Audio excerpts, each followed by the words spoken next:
और हम झारखंड प्रदेश मुखिया संघ के अध्यक्ष हैं। आज हम लोग एक प्रतिनिधि मंडल माननीय श्री सुदेश महतो जी से मिले और इस सरकार जो हेमंत सोरेन की सरकार है, इस सरकार ने हम लोग माननीय मुखिया गणों को कहीं का नहीं छोड़ा।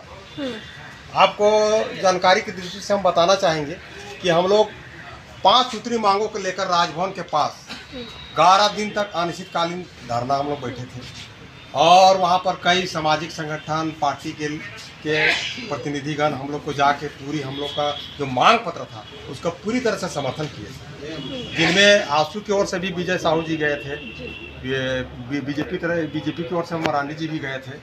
और जब ये सब गए उसके बाद तुरंत विभागीय मंत्री, जिनको हम लोग पहले तो अपने आप को हनुमान जी भी कहते हैं, लेकिन अभी हमको पता चल रहा है कि वो झारखंड प्रदेश में अपशगुन मंत्री जी। जैसे हम लोग कहीं आज आते जाते जा रहे हैं कोई काम के लेकर और जैसे बिल्ली क्रॉस कर जाता है कैसे, तो हम लोग रुक जाते हैं, उसके बाद किसी को आने जाने का पार होने का समय देखते हैं, थूक लेते हैं, उसके बाद भगवान को याद करके तब आगे बढ़ते हैं।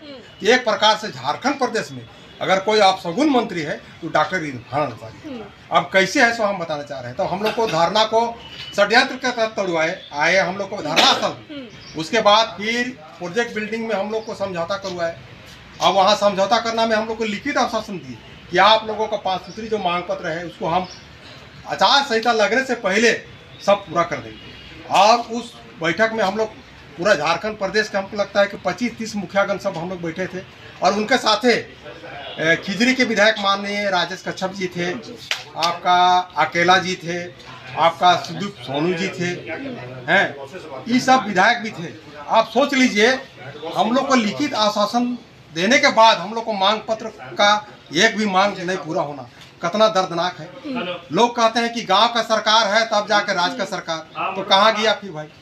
क्या क्या मांग आपकी थी जिसको लेकर के आप? हम लोग का पहला मांग था राज्य वित्त आयोग का राशि पंचायत को दे। दूसरा मांग था कि कोई भी जनप्रतिनिधि, एक वार्ड सदस्य, मुखिया, पंचायत समिति, जिला परिषद का अगर किसी प्रकार से आकस्मिक मृत्यु या निधन हो जाती है तो उसको 30 लाख का बीमा हो। तीसरा हम लोग को मांग पत्र था कि केरल राज्य की तर्ज पर 30,000 का मानदेय सुनिश्चित किया जाए। चौथा हम लोग का मांग पत्र था सरकार का जैसे महत्वाकांक्षी योजना, अबू आवास योजना, मैया योजना, उसमें जनप्रतिनिधियों की सहभागिता हो, जैसे वार्ड सदस्य हो, पंचायत समिति हो, मुखिया हो। ग्रामीण क्षेत्र में आप देखिए कि उनका खपरा का घर, मिट्टी के घर, बहुत गरीब रहते हैं, बीपीएल धारी हैं, तो वैसे लोगों को आप क्यों नहीं दीजिएगा योजना का लाभ, और सब काम वही का सब कर देगा। और पांचवा हम लोग को मांग था कि कोई भी जनप्रतिनिधि को, जैसे जनप्रतिनिधि मुखिया भी, वार्ड भी एक चुना के आता है, तो उसको किसी तुरंत कोई भी जांच पड़ताल या किसी पर आरोप लगा के उसको तुरंत बर्खास्त नहीं करना है, उसका उच्च स्तरीय जांच होना चाहिए। जिस प्रकार एक सांसद विधायक का बर्खास्त होने से पहले कोर्ट करता है, उसी प्रकार मुखियागण का भी वैसा होना चाहिए। अगर कोई मुखिया थोड़ा सा अपना आवाज ऊंचा करके अगर अपना हक अधिकार का अगर बात करना चाह रहे हैं ना, कि सरकार चाहता है कि उस पर झूठा मूठा आरोप लगा के उसको तुरंत बर्खास्त करता है, उसको दबाने का प्रयास किया जाता है।